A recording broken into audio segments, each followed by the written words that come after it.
Hi, this is Allison Sheridan of the NosillaCast podcast, hosted at podfeet.com, technology geek podcast with an ever so slight Apple bias. Today is Sunday, January 18th, 2026, and this is show number 1080. Now, Steve thinks it's the 1080p show. All I could think of was a video game he used to play with Ricky Winterboard. It was 1080. It was something about, was it 1080? Something like that. Anyway, before we kick into gear with this week's show, I want to let you know that next week's show will come out early, I think on Saturday, because Steve and I are headed out to Texas for a few days to play with Kyle and her grandkids. That means there will be no live show on Sunday, January 25th. We can now resume our regular programming. Bart Busschots has started keeping a running list of things he hears me say where I say, I don't quite understand this. He saves these ideas for what we call tidbit episodes of Programming by Stealth. They're kind of one-off topics rather than a mini-series where we do things like learning JavaScript or Bootstrap or Git, which goes on week after week in sequence.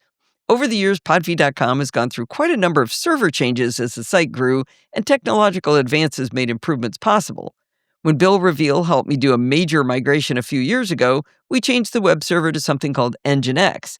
And along with that came something called PHP FPM. I never knew what PHP FPM was. Later, Teg Bushman helped me do yet another major migration, moving from the deprecated Linux operating system CentOS to Rocky Linux.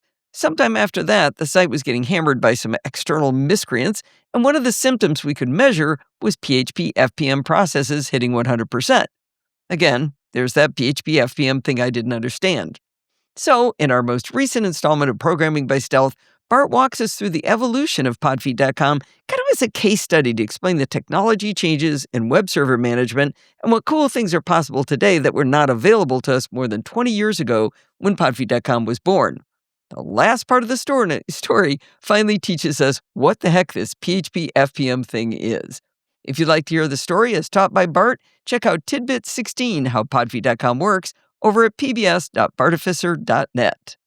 Before we get started with the first of our CES interviews, I want to put a little disclaimer funny thing at the beginning. You're going to hear me talk to this woman about a smart bird feeder, and I'm going to say, oh, you were the darling of the show last year. This isn't the company that was the darling of the show, but the products they have are really, really cool. So there's actually two companies, at least in this category, that we're presenting at CES, and I got them mixed up, but that's okay. You didn't even need to know that because this thing is really cool.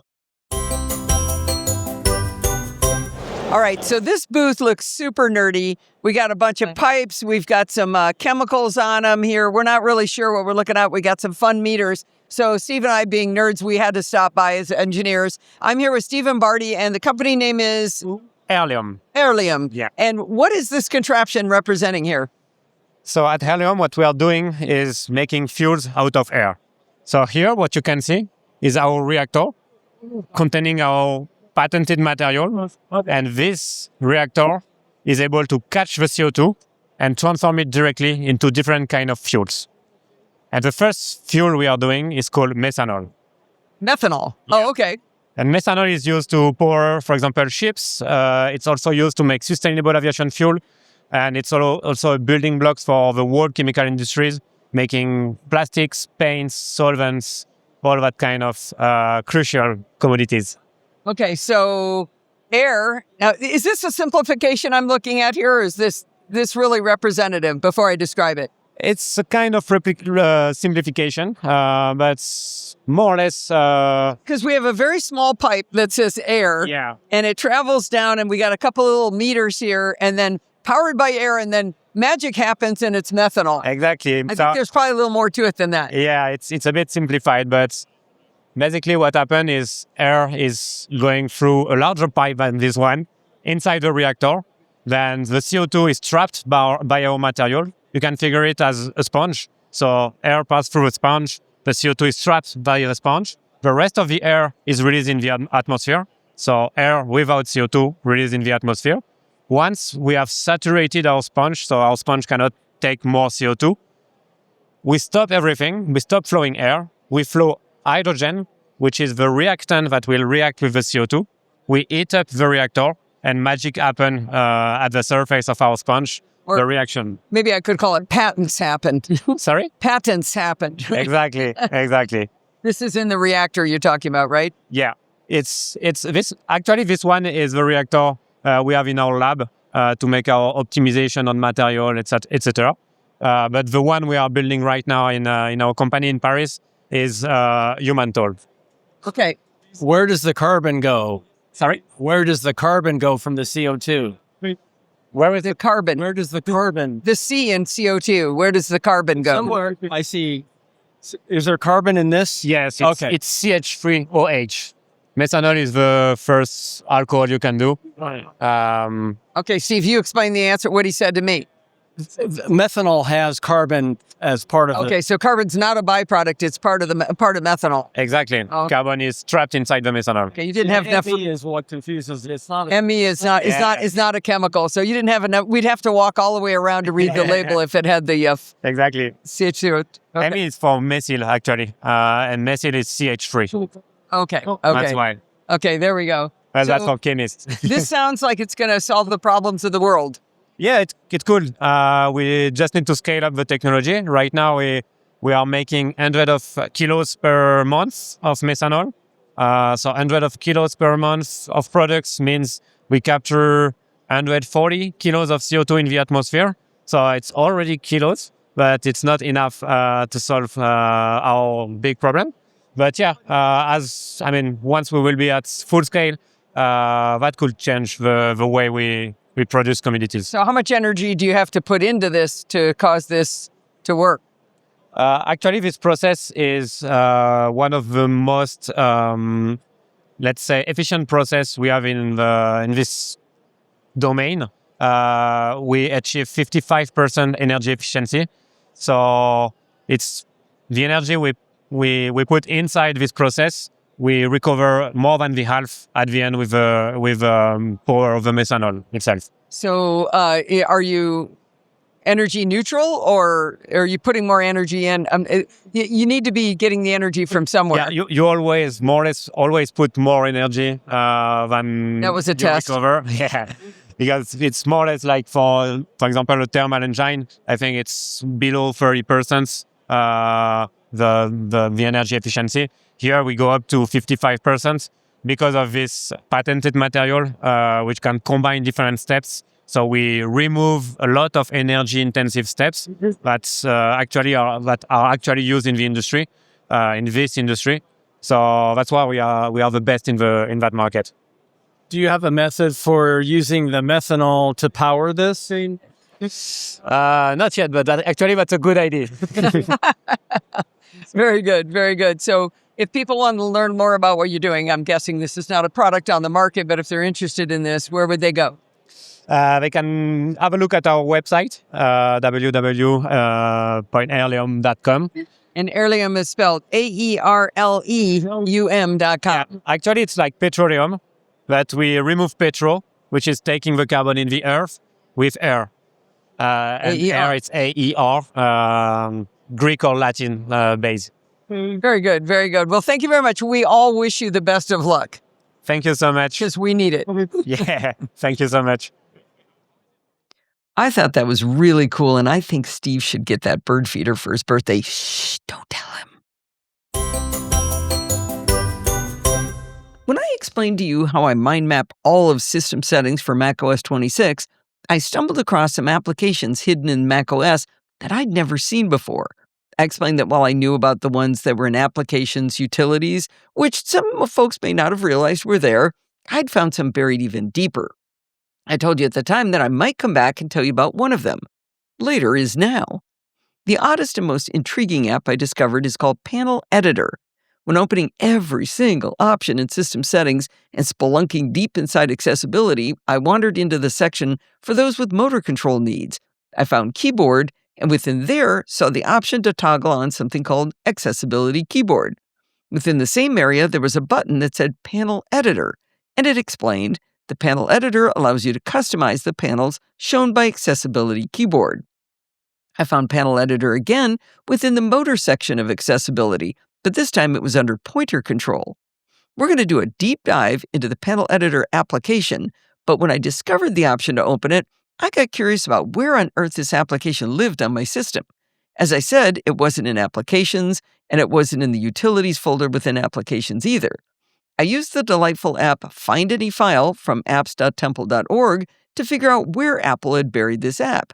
Turns out it's buried in, get ready, the system-level library input methods assistive control.app/content/resources. Obviously, I can't believe you guys didn't notice it was there. Anyway, so now that we know where it is, I want to talk about my path of discovery. My standard method of telling you about tools is to start with a problem to be solved. This time, though, I thought it'd be more fun to go through that discovery process. I had no clue what Panel Editor was when I started. I just started poking buttons, so I'm going to walk you down the same button-poking path to see what we can learn. When Panel Editor first opens, it has 3 panes. The left pane is completely blank. The center pane is an empty grid, much like the fancy engineering graph paper we used to use that shows you thicker lines every inch and thin ones for smaller increments. At the top is a button that says Add Panel with a plus sign and a grayed out minus sign button that says Remove Panel. The right pane is also blank, but helpfully it says No Selection. Above the right pane are 4 icons. The first 3, Add Button, Group, and Ungroup, are grayed out. The last icon is Inspector, and tapping it simply closes and opens that right pane. I guess I can start calling it the Inspector pane since it said Inspector. That leaves us with literally one button that does anything, and that's Add Panel. Selecting it opens a drop-down menu with a list of items to choose from: Empty, Current Text, Dwell Actions, Dwell Home, 8 different keyboards like ANSI, ISO, GIS, and Numeric, and finally typing suggestions. Since I have no clue what any of these means, I decided to start by selecting Empty. I was rewarded by the word Empty in the left section written in blue, which I think indicates that it's selected. Once we have an empty panel, the Add button above the Inspector is now available to us. Let's push it and see what happens. This puts a dark gray rectangular button in the middle of the grid called Untitled. In the Inspector, we now have lots of things we can do with our button. We can name it, change the font and font color, and change whether the title is centered in the button or above or below it. We can make the button an image, either by adding our own image or selecting from a list of images representing functions like double-click, drag and drop, or keyboard. We can also change the color of the button. But what can this button do? Under Action in the Inspector, there's a drop-down where you can choose from None, Go Back, Open Panel, Show Hide Toolbar, Dwell, Apple Script, Enter Text, Press Keys, Open App, Run Shortcut, Open Panel Editor, System Event, Typing Suggestions, and Current Text. Well, let's have it enter some text. Under the action, when Enter Text is chosen, there's a field to type the text you want it to show, so I put in, "Hi, this is Allison Sheridan." Pretty inventive, right? There's a checkbox to treat this as a sticky key if we want. I skipped over Spoken Phrase. Above that section about entering text, it said Spoken Phrase. Now, I presume this means I could talk to my Mac to invoke this, but it was grayed out, as is the section below that lets you choose a sound to play. I went down a big rabbit hole trying to figure out what these are for and how to enable them. I do know that Spoken Phrase requires you to enable voice control, but I never got it to work. We're going to leave those 2 options as an exercise for the student. Okay, I renamed the panel from Empty to My First Panel. I named the button Introduction, made it red with white medium-sized text, gave it the drag and drop image, and told it to enter the text introducing myself. Okay, great. Now, how do I use this button? What we've been doing is creating buttons that you can access through something called the Accessibility Keyboard. This is an on-screen keyboard that goes by another name in macOS that you may have played with before, Keyboard Viewer. Oddly, you can't open the keyboard by either name directly from Panel Editor. To get quick access to Keyboard Viewer, we're going to put an icon in the menu bar. First, open System Settings, Keyboard, and then under Text Input, you'll see Input Sources with an Edit button. This brings up a panel of options, one of which is Show Input Menu in Menu Bar. When you toggle that on, you'll see a wee tiny icon in your menu with 3 lines, a command symbol, and 3 dots in the upper left. When selected, this Input menu has an option to show emoji and symbols, so the menu bar icon is useful for that, and you'll see Show Keyboard Viewer, also known as Accessibility Keyboard. If you require the accessibility keyboard to be on all the time, it can be toggled on by going to System Settings, Accessibility Keyboard, and toggling it on. Now, let's say you don't have any accessibility issues. Keyboard Viewer is a super useful tool for figuring out how to add accents to letters and how to type characters not normally on your keyboard. I've had it in my menu bar for as long as I can remember, so this is kind of like a mini tip within a review. Whether you use the easy menu bar method or the tedious system settings method to get to Keyboard Viewer, you'll be treated to a floating black window representing the Mac's keyboard. I learned to use this tool to figure out how to put an accent aigu over an E like the French spell the name René. I hope it makes Sandy and JF happy when I speak French. If you hold down the Option key on your physical keyboard, every key types something completely different than what's on the key.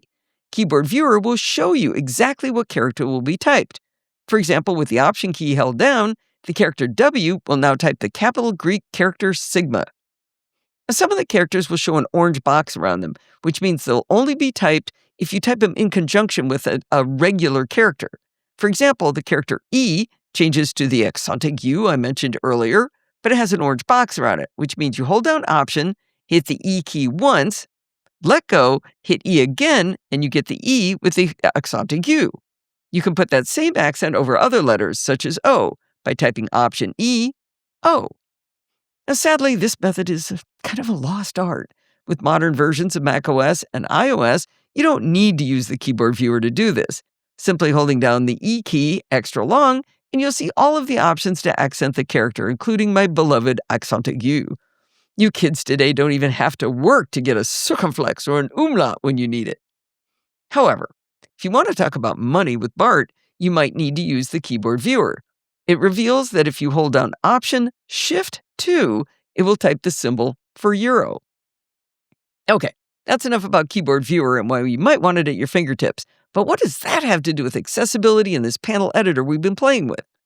In the upper right of the floating black Keyboard Viewer is a 3-dot menu. Among other options at the top, you'll see Custom Panels, and then a flyout menu reveals any panels you've created over in Panel Editor. In my example, I can see my first panel. When you select the custom panel you created, the entire Keyboard Viewer collapses and you see just your panel. Now, I only created one button, so I simply see the red button with the white drag and drop icon. The panel floats above all other apps, so it's available for me to click at any time to type the text, "Hi, this is Allison Sheridan." Once you've got your panel open, if you want to get back to editing, you can use the 3-dot menu to choose Customize from the drop-down button, and it'll open Panel Editor again. While you're editing your custom panel, the panel continues to float on screen, but you won't see the changes reflected automatically. If you save from Panel Editor, you'll be asked, would you like to restart the accessibility keyboard to begin using the updated panels? If you say yes, the panel will disappear. In a few seconds, the accessibility keyboard will come back on screen, and then you can use your 3-dot menu yet again to open your custom panel. I tested adding a button to launch an application, telling it to open the app Mona for Mastodon. I grabbed the icon from Mona and made that the image for my Launch Mona button. Now that I understand how these images work, I changed my text entry button to look like a keyboard since I was telling it to type something. I used the action Press Keys in Panel Editor to run a Keyboard Maestro macro that opens whatever image is in the clipboard with my application shotter. You can rearrange the buttons on the grid, change their sizes, and align them so they look nice. At this point in my discovery, I started to understand how powerful Panel Editor combined with the accessibility keyboard can be for those with motor control issues. Combined with voice and eye tracking devices, it would be a lot easier to use a Mac with the right setup of buttons. At the same time, I started thinking about how this could be very useful even to those without motor control challenges. I've been able to build essentially a virtual on-screen Stream Deck, much like what Elgato introduced back in June. And one of the reasons Stream Decks are so powerful is that you can have multiple pages of buttons. With Panel Editor, you can create multiple panels and then put buttons on each panel to switch to other panels, just like you do with a Stream Deck. Opening up my panel is a bit tedious, even with the input menu in my menu bar, because it opens to Keyboard Viewer, not to my panel. But by poking around in the buttons, I found a way to make it even easier. Back in Panel Editor with a specific panel selected, but no buttons selected, the right pane has a drop-down called Show. And by default, it says in custom panel list. That's what's selected. That's why we can get to it from that 3-dot menu in Keyboard Viewer. But if you change it to as home panel, then it comes up automatically when you choose Keyboard Viewer from the input menu in the menu bar. If you'd like to have your custom panel and Keyboard Viewer showing, especially if you actually use it as an accessibility keyboard, then change Show to as Toolbar. Then you'll see your buttons above the keyboard, so you get the best of both worlds. I mentioned that one of the reasons Stream Decks are so powerful is that even with a smaller Stream Deck with fewer buttons, you can have lots of pages to flip through, depending on what you're doing.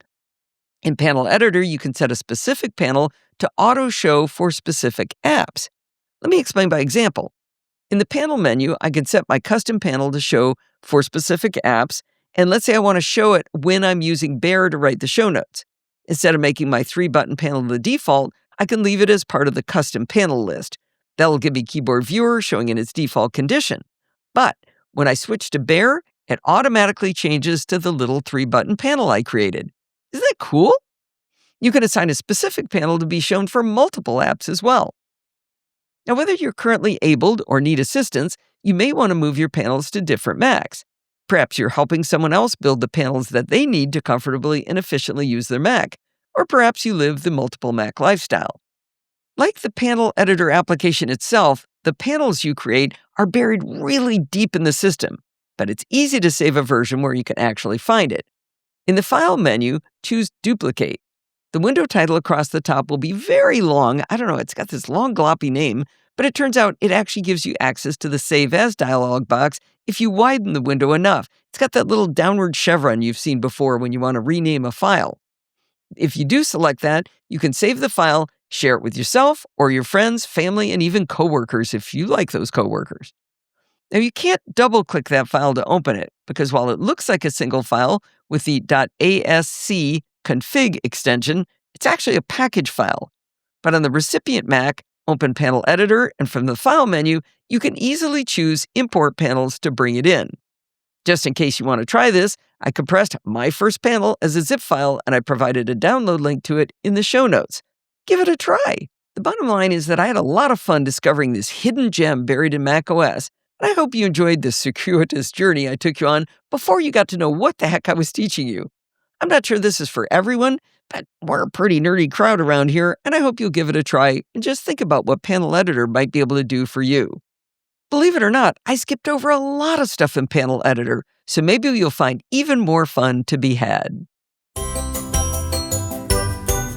All right, so this booth looks super nerdy. We got a bunch of pipes. We've got some chemicals on them here. We're not really sure what we're looking at. We got some fun meters. So Steve and I, being nerds, we had to stop by as engineers. I'm here with Steve Barty, and the company name is?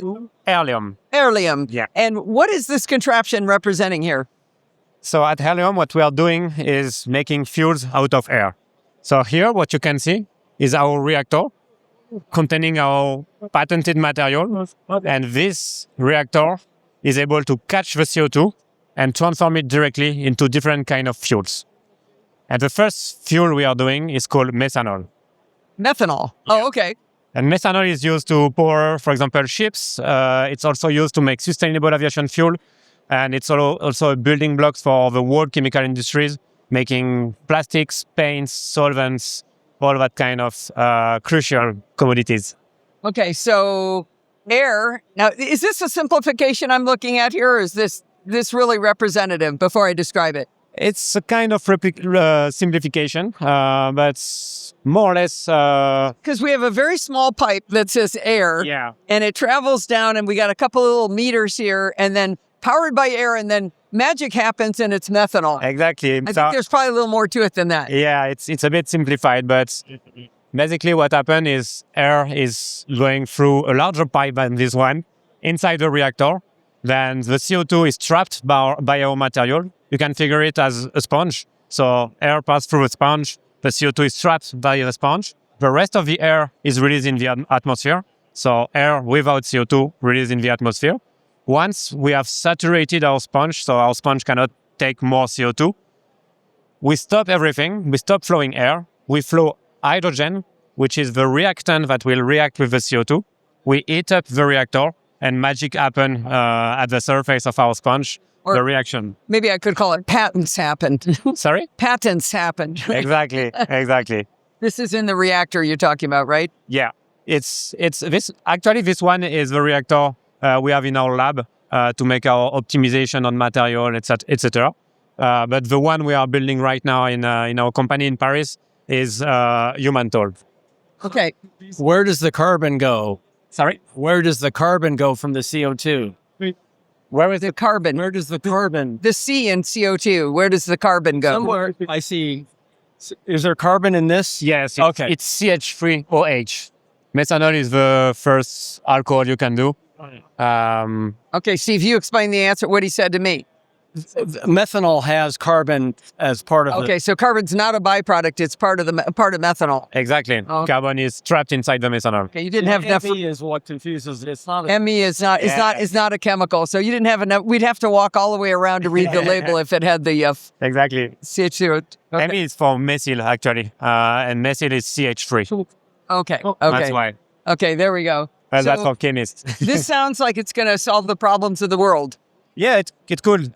We just need to scale up the technology. Right now, we are making 100 of kilos per month of methanol. So 100 of kilos per month of products means we capture 140 kilos of CO2 in the atmosphere. So it's already kilos, but it's not enough to solve our big problem.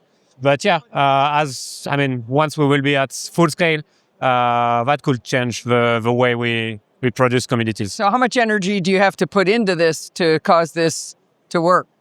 Actually, this process is one of the most, let's say, efficient process we have in this domain.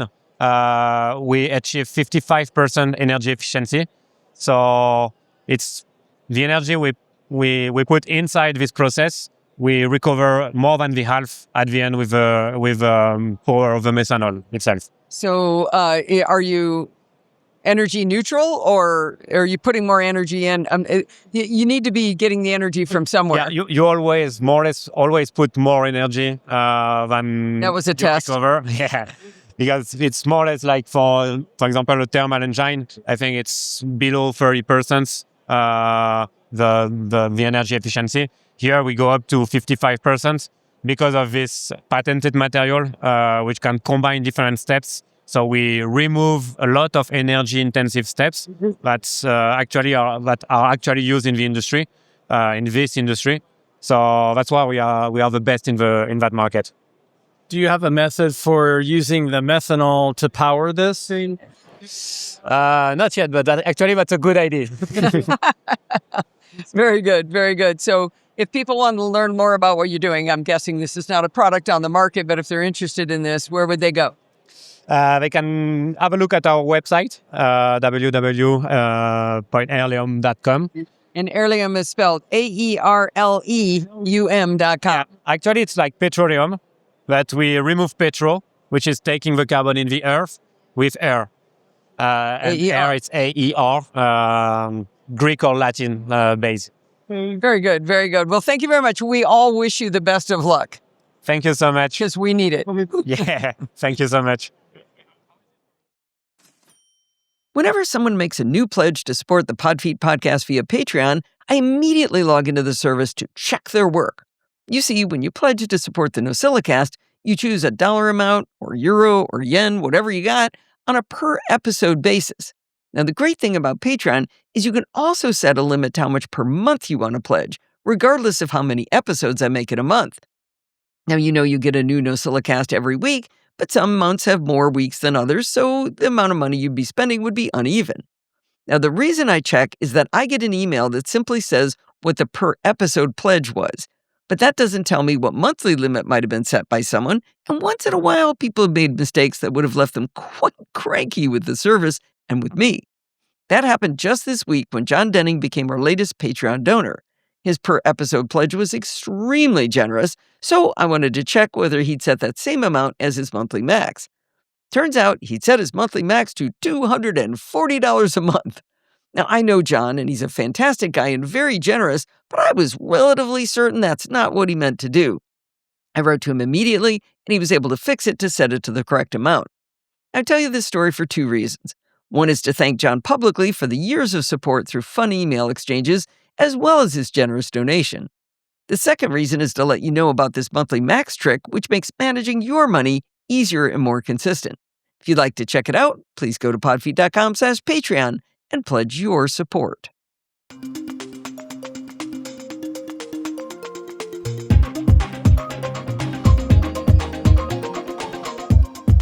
Well, it's that time of the week again. It's time for Security Bits with Bart Busschots, a refreshing place to go in these days, Bart. I look forward to hearing about hacks and horrible things. Well, it's not all bad news. That's the good thing, Good. right? It's always Good. interesting to know what's going on, and so we can protect ourselves more. If nothing else, it's a distraction. That's true. Although we have 4 weeks worth of distraction to get through, so I've put quite a bit of stuff into the feedback and follow-up where we can just quickly update ourselves on stuff that's been going on. We talked many times over 2025, which is now last year. I'm still going to get that wrong a million times. About North Korea's campaign trying to get their agents into corporations as employees. Amazon put a number on that. They say they blocked 1,800 of them. Holy cow. Yeah. Wow. Okay, Something else I we've wonder how talked many about. got through. None that they know of. Yeah. Okay. We've also talked a few times about various forks that exist of VS Code that are rebranded with a bunch of AI stuff added. So not the actual Copilot from actual Microsoft, but third-party stuff. And the first problem we've known about with them is that they tend not to take the security updates very promptly, and so they tend to be behind on known bugs, which is obviously a disaster. But there's Right. another issue. Because they're unofficial forks, they can't use the official extension store, but they do have like a fake extension store, and the app ships with default recommended extensions. So if you want to get your extension into random people's fake Git or forked VS Code, you just squat on the name of a real recommended plugin in the fake store. Oh, geez. It's just, don't do it. Just to review for anybody who doesn't know what VS Code is it's an IDE, an integrated digital Development. development experience. I forget what the Environment. stands for. There we go. Basically, it's a place where you can write code, and the cool thing about VS Code, written by or owned by Microsoft, is that it has a really lively community of extensions that you can add that do things like spell check if you wanted to, or look for give you a way to highlight little bugs and stuff. So that's what he's talking about when he's talking about this fake extension store. So yeah, I guess just go to Microsoft to get VS Code. Yeah. And if you want AI, A, you can have Copilot built in, or B, there's loads of plugins for all the other AI companies out there. There's no need to go for a forked version of VS Code. Just extend the real one. Good. Stay on piste. Yes. It is also no surprise to any long-time listener that Meta don't really put the rights of their users ahead of profit. I don't think that's shocking to us. But, wait, is there gambling going on here? Yeah, exactly. Reuters had an interesting story of the systematic approach they take to avoiding proper oversight of their ads as they're required to by law. Just, make you feel happy. Great. Another theme of 2025 was, if your router is obsolete, throw it in the bin, because you can't be safe. QED, there is an unpatched flaw in a brand of router called Totolink or Tutulink. Not entirely sure how you pronounce it, but if you have one of those, make sure it's not an EX200, because if it is, in the bin it goes. Okay. Yeah, don't even give these away to your neighbors or your family. No! Unless you hate them. Good point. Good point. Your enemies. Give them to your enemies. And also, we've talked already about known problems with obsolete D-links. Well, strangely enough, they're being actively exploited now that they're known attacks on obsolete D-links. So in Good the old bin. D-Link. Okay. Yeah. And then finally, to make things a little happier, we had a very fun chit chat across the pond, number 827, on DMARC and DKIM and all of those kind of things.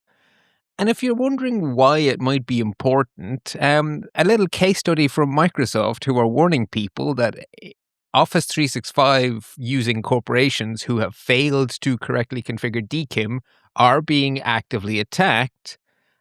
And the result is that employees can get spoofed email that appears to be from HR Oh, because wow. DMARC isn't telling Microsoft this isn't real, so they can't block it. Oh, wow. So that's up to every corporation to do that because it's their domain that they need to protect with these settings. Okay. Correct. Yeah, if you own a Hmm. domain that has email on it, you have to configure it properly. And if you don't, you're putting all of your employees at risk. And this is just a real world example of it actually happening. It's not a hypothetical risk. It's real. Okay, well, that makes that lesson, even though it was super nerdy and for people who manage their own servers, has gotten a surprising amount of people going, "Oh my gosh, this was fantastic! I love knowing all this and understanding it. Now I can go set it up." So that was a very popular episode. It was. And the other one was people going, I'd done all of these things and I was pretty sure I was all right, but it was nice to know why I did them. Yeah, yeah. Right. So we have 2 deep dives because we've had 4 weeks worth of news.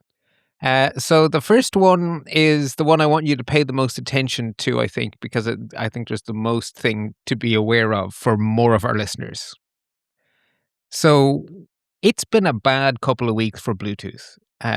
We have an evolution of a story we talked about last year, and then we have a whole new named bug. It has a fancy pants name because it's important. So, first to the known issue, we talked about a problem with a firmware by a Chinese manufacturer that's been rebranded in lots of fairly well known products from people like Sony, JBL, Bose, and Marshall, hardly obscure brands. And we talked about these a few months ago. There was a responsible disclosure saying there are bugs, there is firmware, install it because in 6 months' time we're going to release the details. Well, 6 months have passed, the details are out. So if you have been holding off on checking if you have the latest firmware for your Sony, JBL, Bose, or Marshall headsets, check. How do you check on a headphone? That's going to depend on the vendor. You're going to have to look at the Yeah. manual. If you bought a product from Sony, they're going to have to tell you how to update it because it won't be the same for anything else. Okay. I don't know that I've ever been told by a headphone that there was a firmware update that I can think of, but it's You possible. mostly buy Apple stuff, right? And I've got Apple some Bose update. headphones. I've got Shocks. I mean, I've got a lot of Yeah, other see, they're brands. not smart enough. Basically, the smarter the products are, the more you need to worry about these kind of things, as we're definitely going to learn about it with the next vulnerability here. This is too smart by half. Okay. But the products have a manufacturer, they have help pages. You're just going to have to go to those to check whether or not this is something you need to do. And to see whether or not you care, attackers can, via this vulnerability, initiate phone calls or accept incoming calls silently. So they can basically become your headset and take your calls. They can use the Bluetooth API that cars and other things use to access all of the phone numbers stored in your phone. They can trigger your voice assistant like Siri or Google Assistant and make it do things on the attacker's behalf because they're in control of Hey S Lady or Hey G. Or they can eavesdrop on you using your microphone, all of which has to happen within Bluetooth range. So if you're working in an environment where any of these things would be a problem, check with your vendor. Okay. Now, the one with a shiny name, the new name is Whisper Pair. The new name of a vulnerability. A big one. Get used to hearing about Whisper Pair because I don't think this story is done. Uh-oh.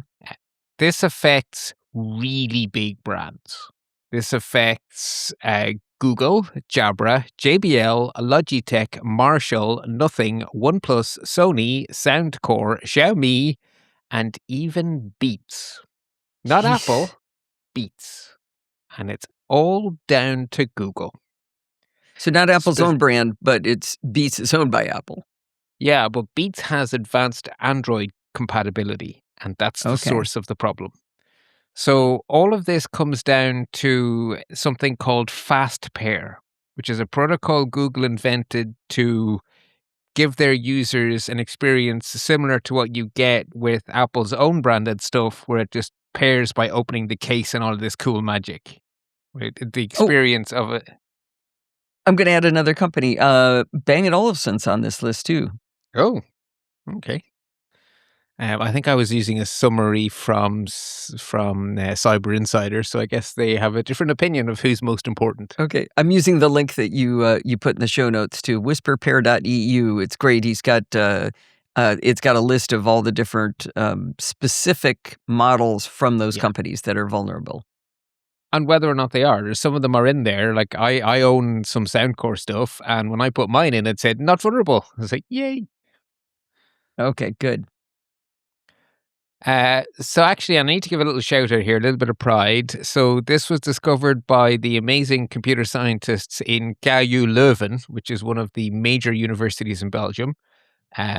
Many of my family went there. There is a Dr. Bouchatz, who is courtesy of KU Leuven. So there you go. Great university. And they have a long history of doing really good cybersecurity work. And this is an example. So the problem is down to this fast pair protocol. And the issue is in the firmware on the device. So on the hardware, so on the headset. Which means that even if you're not an Android user, if the device supports Android Quick Pair and it is this very common bug in it, then you're vulnerable. Okay. Even if you're not an Android user. And the really annoying thing is that the Google spec should make this impossible, but Google's validator that they use to certify headphones had a bug. And so all of these vulnerable headphones are certified secure by Google. Oh no. So Google have paid... That's in a way like a worse bug, right? Yeah. So they all have the little sticker that says, this is verified safe by Google. And there's a problem with the verification. It missed something. So Google paid out their maximum bug bounty to KU Leuven, and they have also fixed their validator. So going forward, this won't happen anymore. But the only way to fix this in existing headsets is a firmware update. So you're going to need to update the firmware if the WhisperSync or whisperpair.eu website tells you have a problem. Yeah, so I sort of, by me talking to that, I kind of messed up what Bart was going to say is this website tells you what headsets use Google Fast Pair, and then for each one that's in there, it tells you not vulnerable or vulnerable. It's really well done. It looks like Bootstrap. Bright blue for not vulnerable, bright red for vulnerable. Yeah, it's a very pretty website. I really like it, actually. They have a nice aesthetic. And I think you're right. It looks very bootstrappy to me. Mm-hmm. Before I go into the exact detail of why you might want to worry about this, there's an extra little bonus feature.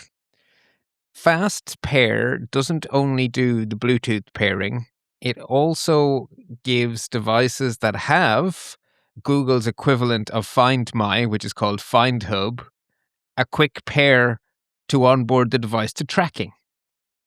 So not only can attackers do Bluetooth evil, they can do Find Hub evil if the headset is also findable on Find Hub, which thankfully is a new feature that isn't that popular.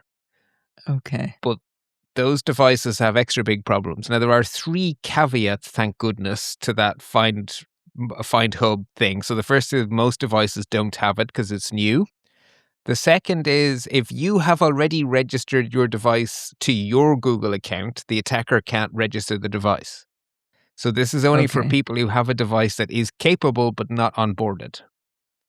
Okay. And thirdly, once the attackers have tracking turned on, you now have a Bluetooth tracker that's following you. So your phone operating system will warn you after 24 to 48 hours. Right. Google But and Apple do that, right? both of them do this exactly. So both iPhone users and Android users will get this warning. But the Aerlyum people point out that it may not be an effective warning because it will tell you your headphones are traveling with you. Oh, and of course you're going to go, great. Yeah. You're not going to Oh, realize that they're being tracked by someone else while they're traveling with you. yeah. Eesh. Yeah. So putting it all together, the reason you want to update your firmware is because there are 3 things that could go wrong. And they range from potentially dangerous prank to stalking. So the least bad thing someone could do is secretly pair with your device and force loud music on you by surprise. They actually could harm your hearing if the headphone goes up high and they have a particularly nasty death metal music to shove at you. But that's, on the grand scheme of things, annoying rather than catastrophic. But they could also be more subtle and turn the microphone into a bug, as in an eavesdropping device. Right. And of course, they may be able to track you permanently on Find Hub. So the first 2 problems are within within Bluetooth range only. So that limits the attack straight away. It has to be someone within a few hundred yards of you sending you music of their choice or listening into your microphone. But the Find Hub one is nastier because that will stay with you. So they don't have to be within Bluetooth range? No, they have to be in Bluetooth range once to get your Right. device registered to their Apple ID. But then the device is registered to their Apple ID, and if you don't understand the warning, that's just forever. Right. Let me just ask a show notes question, a moment of clarification, please. You said the last one is abuse of the Find Hub network for persistent tracking with the caveats above, which I assumed you meant within Bluetooth range, but you clearly don't. So which caveats? The 3 caveats listed above where it says 3 important caveats. Okay. So only some affected devices. Yeah. Okay, but that's true of all 3 of these risks, right? Much less so, right? So Find Hub is rare, but Oh, Quick Pair is not rare gotcha. on modern high-end devices. Ironically, the nicer your headphones, the more likely they are to support Quick Pair. Right? Because Oh, it's a well. high-end feature, right? Yeah. So- That's really an interesting one. Especially because the certification was wrong. Right. So I'm trying to think, even if Google fixes this, obviously they've probably fixed it already. But if there's stuff in boxes in stores or in the supply chain already, it's still, you can still buy things that will have this vulnerability. Yeah, for Okay. some time, right? You're right. Until that supply chain empties out, Yeah. that is going to be Oh, true. I buried the lead when I said other kinds of manufacturers whose headphones I have. I wear Beats Fit Pro headphones, so I do Uh-huh. use, but they're not Beats Solo Buds, and that's the one on the list. Oh, good. So your headphones don't have as good of Android compatibility. Oh no! Whatever will you do? Oh, okay. So they actually, if you do, they've got a list of all the ones that are vulnerable and not vulnerable. But if you do a search, you will get more that may say unknown. So if I just type, there was only one Beats in the initial list, Beats Solo Buds. But if you do a search, there's actually 6 Beats options in there, and none of them. The rest say unknown, but none of them are Beats Fit Pro. So I guess I'm okay. Okay. But so do a search, not just Yeah. look at the initial list. And I guess if you own unknown headphones, come back in a week and try again, because I imagine as more becomes known, that website is going to update. That's not stuck in stone. Okay. Well, that's icky. Thank you. Yeah, well, the second one is courtesy of you. So if you find Oh. this one icky, it's your fault because you flagged this one in the chat or in the Slack at podfeet.com/Slack. And I thought it was very interesting how you phrased it in Slack. You basically said, this sounds like clickbait, but it's from Brian Krebs. So I think the sky might be falling. Right, because the headline reads like, oh my God, this is horrible. And if it was anybody else, I would have gone, yeah, well, let's see what the real story is. Yeah. So I thought that was interesting because the issue you've run into there is that you are right to trust Brian Krebs. Like, there is nothing in that article that is not true, but he didn't write it for you. He writes for an audience of cybersecurity specialists. So his focus is on telling you all the technical minutiae and all the possible implications and risks that the industry needs to be aware of. But they're hypothetical risks, not stuff that puts you in danger today. So what you care about is what is the risk for me and my family now? And that will I care if evolve. Bart puts a fire extinguisher next to it. That's what I care. Yeah, I can't really, because this could become a big, big problem. But right now, today, it's a much more confined problem. So the hypothetical risk is very bad. I'm also glad you're doing this because his article was really deep and I kept trying to understand it and it got harder and harder and harder. It's quite long. Yeah. So you're gonna summarize what the story is here? Well, I'm going to outsource that. I did read it all and then I found a good summary. So the reason Brian Krebs isn't the perfect link for you is because he's not talking to you as an audience. However, there is a publication who have really good technical people who are aimed at regular folk, and that's Bleeping Computer. Their audience is home users, and what I find them so amazing for, which is why they keep showing up in our show notes, is they are really good at being technically correct, but telling you what's important to regular folk. And so thankfully, they tackled this story. And I'm just going to quote their summary because, hey, outsource to experts, right? So the way they describe it is, researchers observed increased activity from the malware. So the malware in question is something that is called KimWolf. That is a botnet, and it is a real botnet, and it is very big. There are a lot of devices recruited into KimWolf. So here, that was the context. So researchers observed increased activity in malware since late August. Over the past month, KimWolf has intensified its scanning of proxy networks, put a pin in that, searching for devices with exposed Android debug bridge services. Common targets are Android-based TV boxes and streaming devices that allow unauthenticated access over Adobe or Android debug bridge, ADB. Most affected Android devices are in Vietnam, Brazil, India, and Saudi Arabia. That was very, very, very, very deep in Brian Krebs' article, that little nugget. Okay. The general recommendation, so this is now them speaking, is to avoid low-cost generic Android TV boxes and to prefer Google Play Protected certified devices from reputable vendors such as Google's Chromecast, Nvidia Shield TV, and Xiaomi My TV Box. So that's actionable. I'm going to change one more word. Just re-say it. Google Play Protect certified. That's something you should see on the box.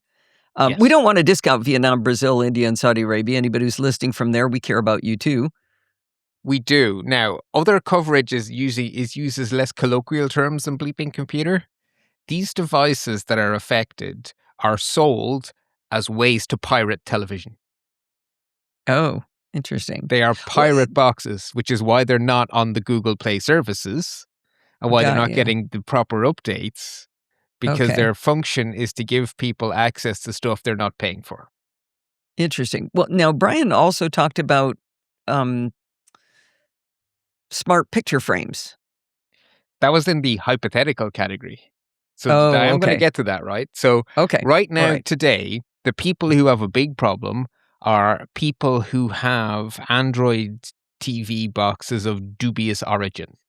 So they're not Chromecast. They're not from these major vendors you've heard of.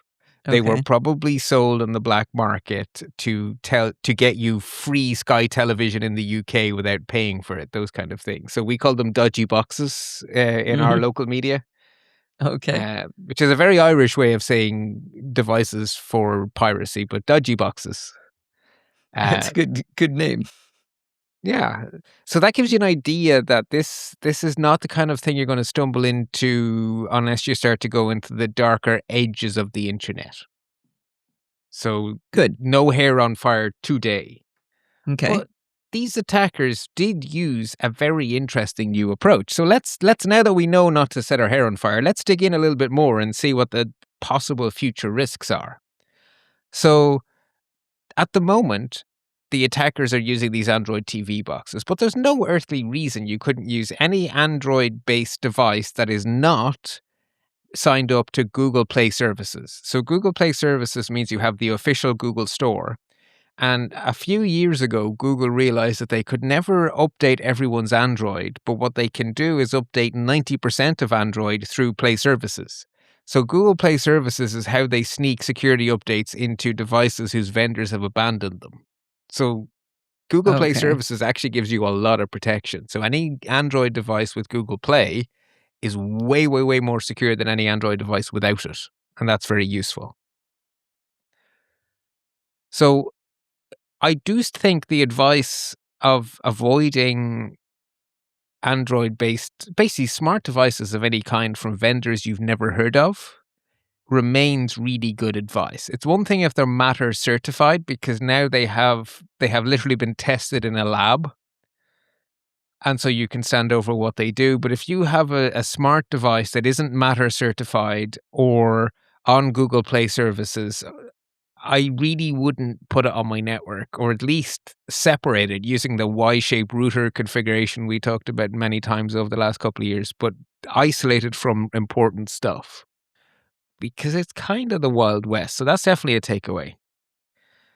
The other interesting thing here is that these attackers made very clever use of a previously unknown potential security vulnerability with something known as a residential proxy service, which is something that exists at the very edges of legality.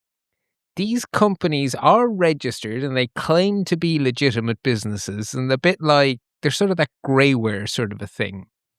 So what they sell is the ability to use random people's devices all around the world as a proxy. So instead of appearing to come out of a data center owned by a real vendor like NordVPN or someone, you could show up coming out of some random person's picture frame halfway around the world. The only reason you want this is for cybercrime, right? That is who their customers are for these services. They won't tell you that. Okay. They're not officially advertised as cybercrime here, but the reality is these are criminal products used by criminals. Because if you want to do a DDoS attack, if you're coming from a data center, you're easy to block. You're not a random person legitimately browsing the web. You're some sort of weird thing coming from a data center. You're some sort of an automation. So that's why they want to be coming out of random people's picture frames anywhere in the world. So a proxy is just I'm going to somehow fake a different IP address or I'm going to route traffic through a different IP address. Bing, bing, bing. Yeah. Okay. So these companies sell residential proxies. So they're selling you the ability to send your traffic through random people's home networks. How do they get the ability to do that? Yeah. There are legal and illegal means that they are doing that. The legal means is there are apps, usually not from legitimate app stores, using their API to monetize themselves. So these are usually apps offering some sort of piracy for a very low fee, and the only way the people writing these piracy apps get paid is not from you, who are a pirate and don't want to pay anyone for anything, but by also enrolling you in a residential proxy. So you've gotten a free app to give you free television you should be paying for, or free pornography that should cost money, or accessing gambling services illegal in your state, or ... So they're selling you an app that does this, but it also requires a piece of hardware. No. So they're giving you this app for free because you're the kind of person who doesn't want to pay anything. And the way they are monetizing doing that, because they're not charities, they're cyber criminals, is that they are using these proxy services as their revenue source. So they're selling you. You get a free app from the baddies, and the baddies enroll your device in these proxy networks.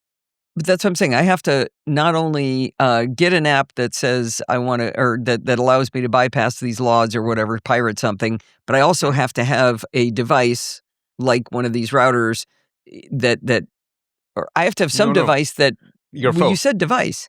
Your phone. The thing that runs the app. So if the app is an Android app that's sideloaded, because it will almost certainly be sideloaded. So the phone itself is the proxy. The phone itself becomes the proxy. Oh, so the phone okay. isn't what's being hacked. The phone is a mechanism. Right. Because So it the has an reason IP address. Yeah. So Android Debug Bridge is how these dodgy TVs are being hacked. But Android Debug Bridge only listens on the LAN. So how can someone on the other side of the world attack your Android TV? They need to be in your house. And the way they discovered you can get into the house is that these dodgy residential proxy services don't bother checking for 169 addresses. So they will let you proxy to a local address. So instead of going to the public internet through some random person's phone, they go to the person's LAN through the random person's phone. And then attack their television, where they can then get permanent access forever and ever, amen, because who brings their television out of the house? Mm-hmm. And now they have a permanent point of presence in people's houses. Wow. And that's how they're growing the botnet. And all of that is in Brian Krebs's essay, which is why it's a bloody essay. But he made it sound like this was a massive network. I mean, are there massive numbers of people wanting these? Yeah, especially in countries where the them? government don't want you doing anything fun like Saudi Arabia. Everything in Saudi Arabia is black market. I'd like a beer, black market for you. Okay. I'd like a driver's license. Oh, wait, no, you can't have one. You can now. That's one of the few things you can do. I'd like to watch football and I'm female. Oh, no, you don't, right? It's... These countries... No. I think, well, you can go to concerts now, but you still have to sit in the girls section. That's true as well, actually. Yeah, I've picked two things they have liberalized. There is a lot that you cannot legally do in Saudi Arabia. These countries are full of piracy of all kinds because that's how you live a modern life in a country like Saudi Arabia. And if you're wealthy, the police turn a blind eye. That's how it works because you do a little bit of a payoff to your local police person. I know this because one of the companies my dad used to work for had a facility in Saudi Arabia, and I spoke to colleagues who were assigned there for a few years, and the stories they tell of life in Saudi Arabia are shocking. The stories their wives tell of what it's like to live in Saudi Arabia are also shocking, but that's a whole other story. Yeah. Ugh, okay. Well, so that's pretty interesting. So I'm not as worried. No, because if you stay in the app stores and if you only buy smart TVs from reputable brands, you're fine. If that changes, I will let you know. Okay. Well, and I mean, I always hate the reputable brand or not cheap or basically if you're getting something for nothing. If it's too good to be true and it's not an actual charity, there's a way you're being monetized. If you don't understand what it is, auga, auga, auga. Okay. Follow the money. Well, the one TV I really liked was that one that said, yeah, we're going to give it to you for free. You know why? That's not the one that they were just like right up front. Spying on you? Yeah. It's like, we're going to spy on you. Okay? Free TV. Gonna spy on you. That was at least honest, right? Yeah, that's exactly it. I remember actually saying to you that I really admire their honesty because lots of other companies are doing it dishonestly. So, yay. Right, okay. With all of that deep diving done, let's finish up with our more usual segments. A few action alerts, just 2. That's good. Apple had patched everything when last we spoke. They have now backported some of those patches to technically obsolete devices because they're important enough fixes. So the iPhone XS and the iPhone XR have security updates along with the old Apple TV HD. Wow. How far back is the XS? That's a long way. Because the OR came first. Actually, no, the OR is even older, right? It was the OR and then the S. Actually, Steve Madden is going to be very excited about that. He has submitted a review for us that's very, very cool, and he's using an XS. So I know that's way the heck back. Excellent. And we have had our first patch Tuesday of 2026. Microsoft fixed 30 days and 114 flaws in total. Patchy, patch. So that's not the worst, not the best. Just a thing. December, I think, was less than 100 and no 0 days. That was kind of like, ooh. But January's back to business as usual. Yeah. Worthy warnings then. First off, an interesting one from the Mac Observer. Apparently, if you spend time on social media in places I don't, there's a thing where they try to tell you to say 112 to Siri, which apparently will do something hilarious according to the meme. It doesn't. It makes you break the law. What you are doing is dialing the international emergency number without an emergency. That's the equivalent of dialing 911 when there's no emergency. And this isn't a bug. This is something that phone manufacturers have to do. You have to support 112. It's part of the GSM standard. And the idea is that when you travel with a mobile phone to other countries, 112 always redirects to the right number. So in the US, it redirects to 911. In the UK and Ireland to 999. Oh, so it's like a conversion, like wherever you are. Yeah. If in doubt, get you through. 112 always works. And those of us in Europe where you have lots and lots of countries, we know about 112 because we travel to places where the number is different in every country. And so we just know you dial 112. I use 112 in Ireland, even though I also know it's 999. But I still use 112. It's just my habit. Always use 112. Interesting. I've never heard of that before. Yeah, because in America, you have an entire continent almost where everyone uses the same emergency number, 911. You guys just know 911, and it probably works in Canada too. But I'm going to Finland and Spain and Portugal and Ireland this year. Yeah, so knowing 112, that'd be a good number to know. That's kind of why I made a point of saying it here, actually, because you are the kind of person who does travel. So 112 is a great habit to get into. I'm going to put that in my contacts. Yeah. Because I'll forget what the number is, but I'll remember we had this conversation. Excellent. Yeah, perfect. Now, the next 3 stories are the kind I really hate. There are major corporations who are definitely not being forthcoming and truthful completely, but it's not entirely clear how much it is they're not telling us. So, something has happened at Instagram. They have leaked something to someone, and as a result, there is a wave of fake password reset emails that are phishing, going to actual Instagram users. They insist everything's fine. There's obviously something not fine. I don't know the detail because no one does. So this one isn't too bad because if you get a reset email and you didn't ask for it, don't do anything. But you don't know what else leaked. Oh, well, okay. But if they don't have your password... Which they probably don't, or they wouldn't be sending out the phishing emails. That's fair. Right. Okay.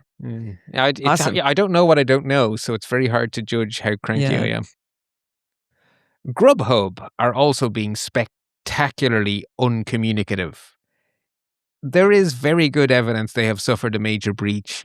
I'm going to link to Bleeping Computer. If you're a Grubhub user, you can have a read of their reporting.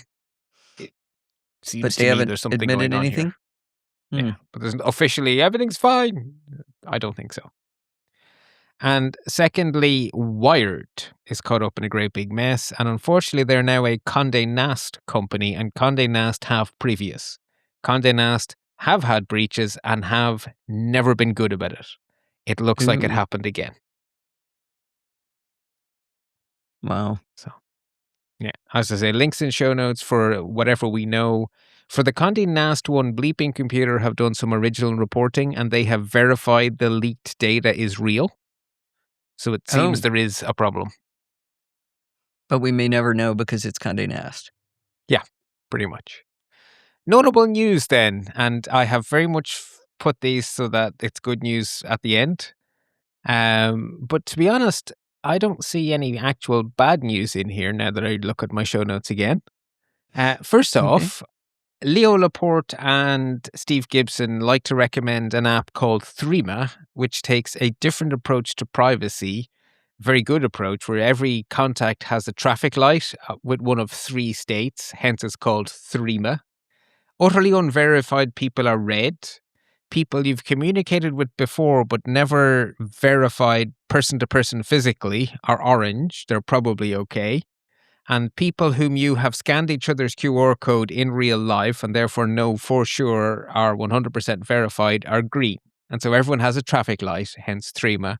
They're privacy forward company and they're outside the US. That's their selling point. And they are a for-profit company, not open source, which is why I prefer Signal.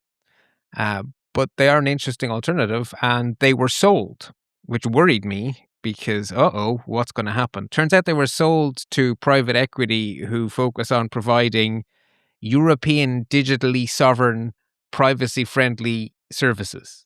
So they're investors who want Europe-based stuff to exist, not the kind of private equity that strips assets and sells everything quickly. That's cool. So your show notes say still a good alternative for users outside of America looking for digital sovereignty and privacy. Can't people inside America have that too? Isn't that good for us too?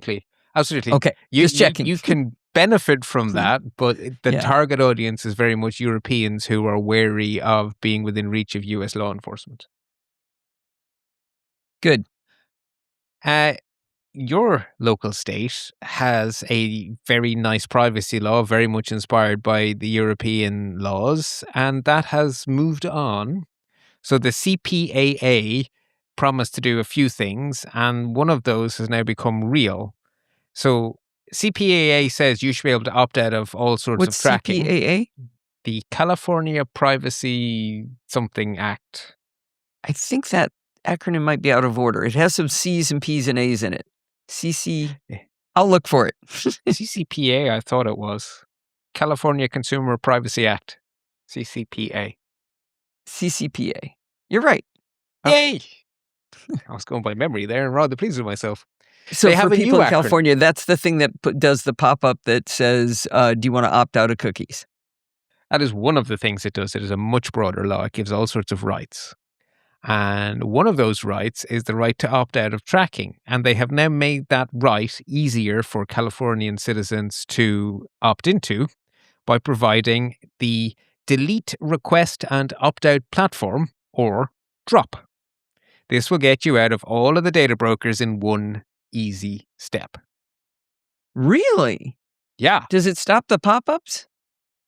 No, that's a whole different part of the law, right? The data brokers. No, not right. I don't understand. Don't say right. Don't say right. I don't know what you mean. It sounded like the same thing. No, the data brokers are the companies who build secret profiles on you and sell them for profit. And so you get to opt out of them having a profile on you if you're a Californian. So the tracking and the data selling are two separate functions? They are, because the website tracks you. And websites can track you for their own reasons or as a way of making money by selling the tracking they are doing to data brokers. So Drop deals with the data broker problem. The cookie bit deals with the tracking problem. I am going to tell all my friends. And this one you can remember, Drop, right? You don't need to remember what it stands for. You just need to go to Drop. Yeah. I like that. Also, I was very pleased to see that while there are certainly aspects of the cybersecurity of the US government that are leaving a lot to be desired in 2025, enforcement of consumer rights are actually doing pretty well. So good. All of these stories broke in the last few weeks. So California shuts down the sale of health data in a major enforcement action. That is, again, targeting data brokers. Texas sues major TV brands for spying on consumers via smart TVs. That includes Sony, Samsung, LG, Hisense, thank you, and TCL. And Disney have done a settlement where they've agreed to pay $10 million for illegally tracking children on YouTube. Disney was doing it? Jeez. Yeah, I know. That's not a good look, is it? No. So I think it's great that these enforcement actions are still happening. So that, a little bit of good news. I like seeking it out. Yeah, I want to give you one quick thing on Drop. I just went to the website while we were talking, and the first thing you have to do is consent to disclosure of your personal information to data brokers because they have to have it in order to process your deletion request. They do. And But they've so got under it anyway. California law, you're adding like a master cookie that says you can't build a profile. So they have to store the fact that I can't build a profile on Alison Sheridan. And they have to, but this is also letting them delete it. Right. Because they have to do two things. They have to delete what they already have. So whatever they've gathered for the last 20 years, they have to throw it in the bin, which I don't think they like that aspect of the law, but that's now the law. Mhm. Elections have consequences. And they're not allowed to rebuild the profile. So that's why they have to keep the little token of your identity to say that I'm this person who I've deleted. I am not allowed to undelete. I am not allowed to start again. I'm not allowed to build a new profile. Because otherwise, if they only deleted once, a year later, you'd have a giant profile again. Okay. So, finally, some little software updates that are just going to make the world a little bit safer. None of these are earth-shattering, but they're all nice. So Apple have improved AirDrop a little bit in the latest version of iOS. One of the issues over the years has been non-consensual sharing, so pushing sharing things at people who are not on your contacts list. And that was used to particularly nasty effect on airplanes once or twice with threats of hijacking, which caused planes to be force landed and stuff. Now, if the person you're trying to share at is not mutually in each other's contact list, so if they don't have you in their contact list, you can't push at them unless you give them a code they type in, which they're not going to do if a random stranger taps you on the shoulder on an airplane and says, "Hey, the code is 437. Please add that code and let me send you a file." So that Wait a minute, nips the but the recipient can still switch to share with everyone for 10 minutes. Right. No? And if they do that and you initiate a connection, then you have to exchange a code with each other. So you're sitting next to Steve. Steve has to say, "Oh, yeah, really? that's grand. I can see you now. 437. Why? That doesn't seem like, that just seems like added pain in the backside, not helping me. As a recipient, I already actively said I would like to share with everybody for 10 minutes. Right. But that means everybody. So if you're on an airplane, you've just proactively said hundreds of people. So the one Okay, for person who's 10 actually trying minutes. to share with you is next to you. You're trying to share with each other. The whole point of this protocol is it's Okay. for face-to-face transfer. So like when you use an Apple TV remote for the first time and you quickly put in the code, it's a very small friction, but the effect is it stops pushing at you. I guess. Just, wow, in that 10-minute window, I'm still in danger. But Okay. that's proven to be the case on airplanes, particularly airplanes, subways in some parts of the world, places where lots of human beings are bunched together. It's actually proved to be a genuine problem. And Apple haven't invented this. They've been asked to deal with the problem. Okay. Microsoft are rolling out hardware accelerated BitLocker in Windows 11. So using your graphics card to speed up your disk encryption if your graphics card supports it. That's just cool. It just makes your computer go faster while still being secure. Microsoft are forcing multi-factor authentication on everyone who's administering Office 365. So the big major corporations have had to do this to comply with all the various regulations on credit card security and stuff for years. But small companies that run the corner shop and have 3 employees, there's a lot of their Office 365 is horribly insecure. And basically, the baseline has just been lifted for every smaller organization. You now have to use multi-factor authentication, which should stop a whole bunch of takeovers, data leaks, all that kind of stuff. It just makes everyone safer. And Firefox are doing a pretty big update on your security with 147, which is the latest version that's coming soon. They're going to be on 3 digits pretty soon. Well, now it's a new version every 3 months, isn't it? Isn't it a 3-month cadence they're on? I don't remember. It's either monthly or 3 monthly, so it's going up fast or very fast, but it's definitely going up fast.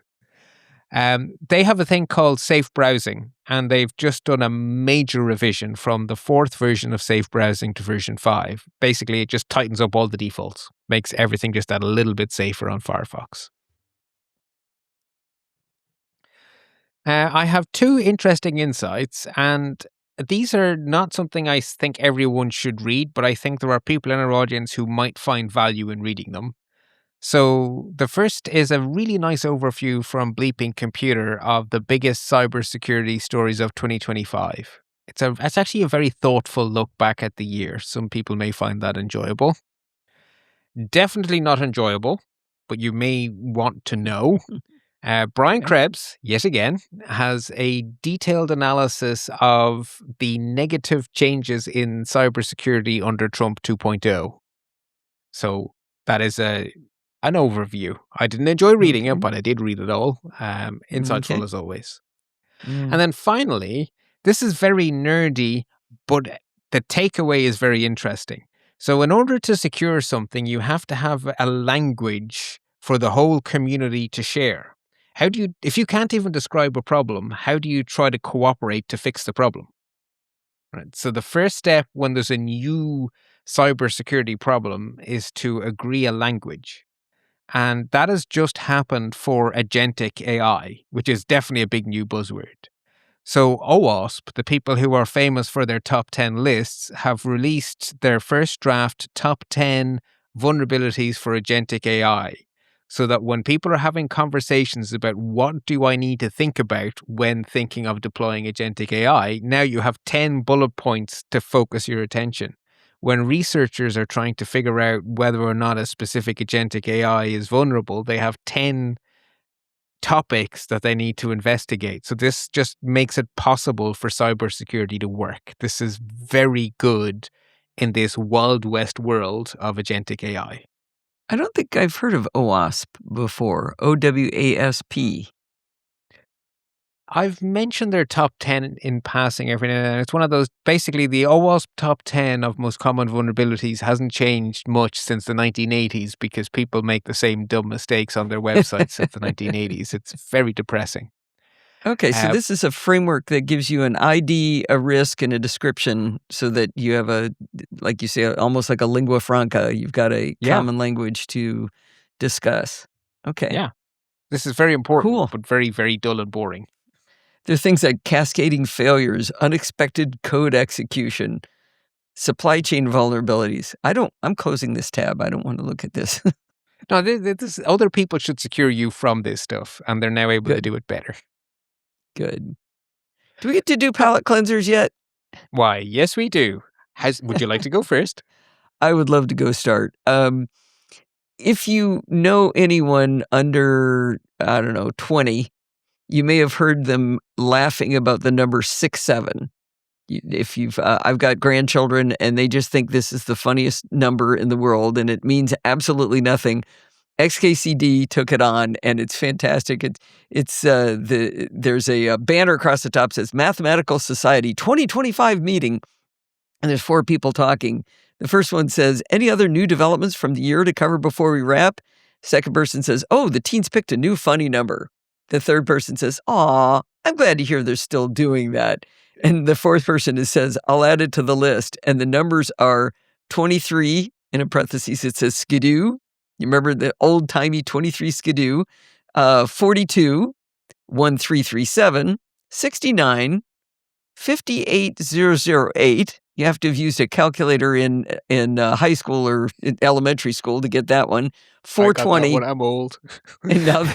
and now 67. So I just love that. It's like it really brought it into perspective was that we all have had these numbers in our youth at some point. Yeah. Oh, the second I get 2 of them. I get 2. And Canton in our Slack at podfeed.com/Slack put a link that took me a minute to get. The link is to guthib.com, GUTHIB.com. When you click it, all it says is you spelled it wrong. And it's actually a GitHub repo that is showing you that you spelled GitHub wrong, that you spelled it GUTHIB instead of GITHUB.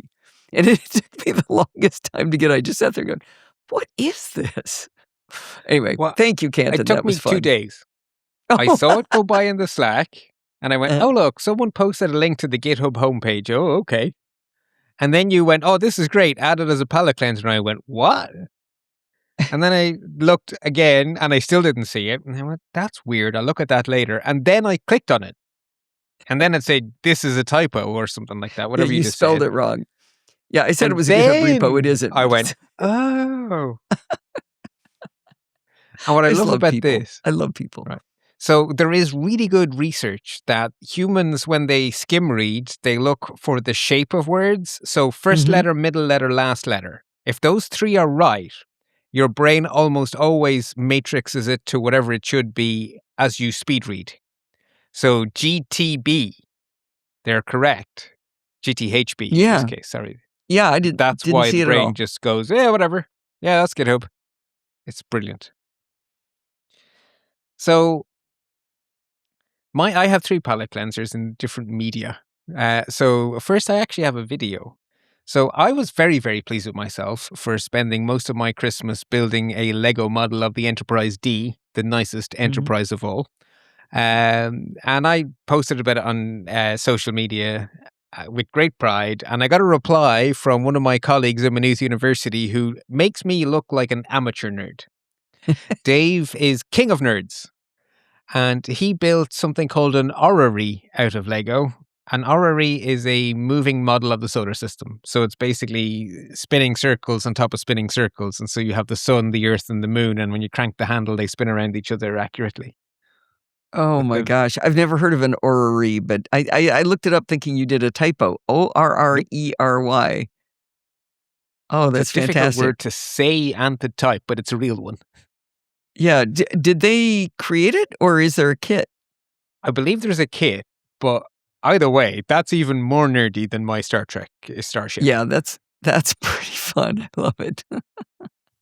I couldn't not the music behind it is the Harry Potter music. Planet, is it? Oh no, it's Harry Potter's magical. Yeah, you're right. I recognize it. No, you're right. Oh, that's awesome. The next one I have is an audio recommendation. So there's a podcast I've been enjoying called Kill Switch, and it's generally really well told scary stories. And I don't mean scary as in horror fiction, I mean scary as in cybersecurity and privacy. The kind of stuff that goes in the worthy warning section and we skate over quickly, but it's really well told. Like Darknet Diaries level kind of stuff? Halfway to Darknet Diaries, sort of like Greynet Diaries or something. Not quite as Darknet Diaries takes that to a whole other level. Okay. They had an episode that is extremely practical. How to protect yourself from online harassment. That's something where if you're active on social media and you say something that a group of people suddenly decide they don't like, can just sneak up on you randomly out of the blue.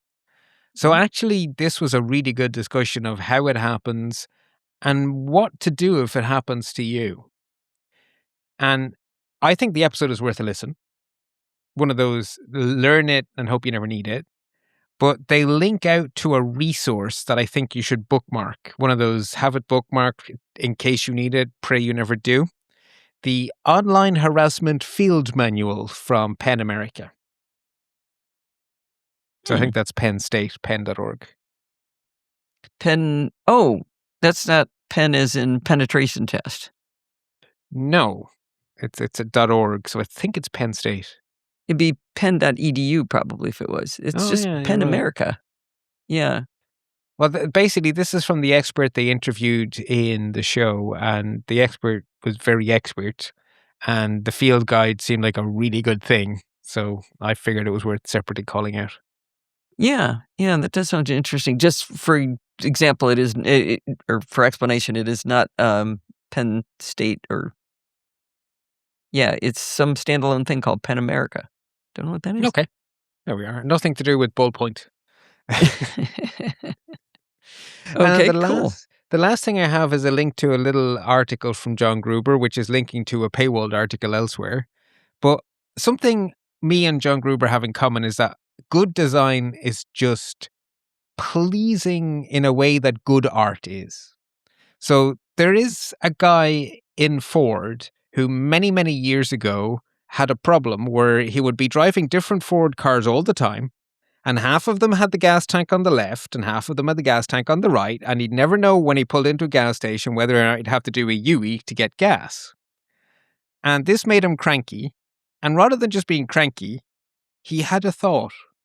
What if the little fuel tank icon on the dashboard had an arrow saying left or right? Every car dashboard, when the low petrol warning or low gas warning for you guys comes on, has an arrow. You may never have noticed the arrow, but it's been there for years. Yeah. It tells you which side the gas cap is. Tank is. Yeah. Jim Moylan, who worked for Ford as an engineer, wrote a little short proposal, because he got cranky about it, and it has become the standard copied by every car manufacturer. This is an example of real-world practical engineering. Everyone else just got cranky. Jim Moylan, the engineer, engineered an elegant solution, and we now take it utterly for granted. I think they need better messaging, because I was probably in my mid-50s before either somebody told me about it or I noticed it. I think Steve might have figured it out when we were on travel once, and he was in a rental car, and he goes, "Oh, let me look for the arrow." And I'm like, "What? How long has that been there?" Apparently, it's been there for quite some time. Many, many decades. The actual date is in the article. I think it was 60s or 70s. Wow. And what I'm fascinated by, because I think most people discover it when someone in the family gets a lot of rental cars. So because Dad used to travel a lot for work, he'd always be in rental cars, and he would take pleasure in we'd be in Belgium visiting family in a rental car, and he'd make point of looking at the dashboard. Left or right? Left. What do you mean left? And he'd go, "Oh, look here, kids. Here's your learning opportunity for the day." No, I think we need one for EVs. Yeah. And it can't be left and right. And it can't be a gas symbol. There is no little symbol at all. Yeah, we've got to invent a symbol, maybe a little plug, because some of the Kias have the charge port on the nose of the car in the It's got to be a drawing of the car. It can't be. Because you got to say, is it sticking out the nose or is it coming out of the right elbow, whatever?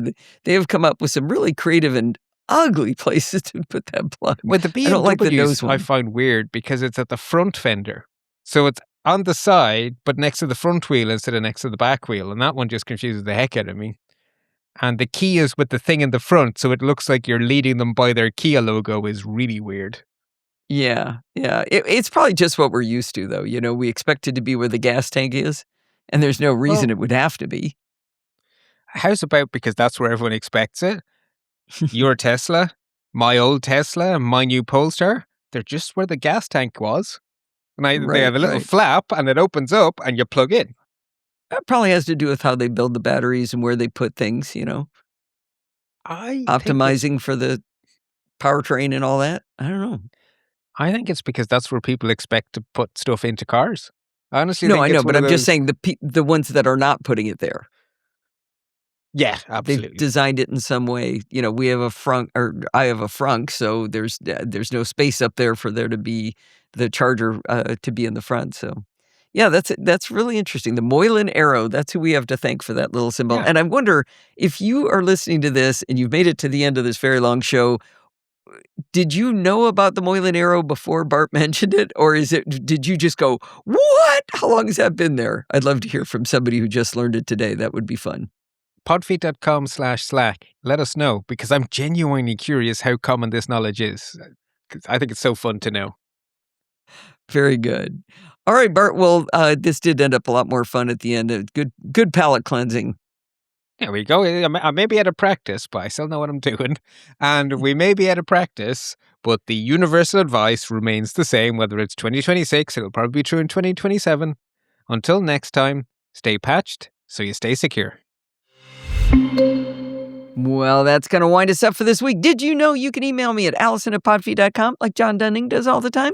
You can do that anytime you like. If you have a question or a suggestion, how about some dumb questions? We haven't had a dumb question in a long time. Just send those on over. Remember, everything good starts with podfeet.com. You can follow me on Mastodon. Where?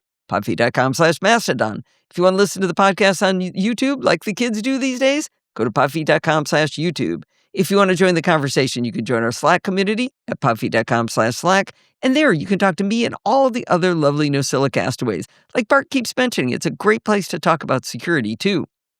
You can support the show at podfeet.com/Patreon like John Denning, or with a one-time donation at podfeet.com/donate. And there you can use Apple Pay or any credit card, or you can use PayPal by going to podfeet.com/PayPal.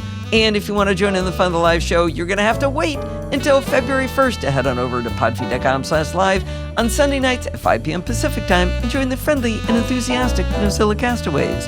Thanks for listening, and stay subscribed.